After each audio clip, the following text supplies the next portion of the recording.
S.A. Avui començarem amb el tema de... El linx canadensis. El linx canadensis és una de les espècies que habiten en Amèrica del Nord. La seva distribució és entre Alaska, Canadà i alguns estats a l'extrem nord dels Estats Units. Les mares tenen de 1 a 5 cadells. Normalment crien un sol cop a l'any i a més en primavera. El període de l'embaràs és de 9 a 10 setmanes. Que fort!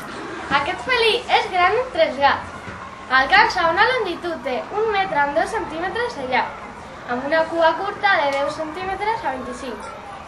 Normalment pesen de 6 a 32 quilograms. Que grassos! Els mascles solen ser més grans que les femelles. Alguns exemplars poden sobrepassar aquestes medides o en algunes regions són més petits. S'alimenten de mamífers, aus i rèptils, normalment de cérvols, pobrets. És més actiu durant la nit, però també es veu durant el dia. També està en perill d'extinció a causa de que els humans volen la seva pell. El nombre científic és Lynx canadensis subsolanum.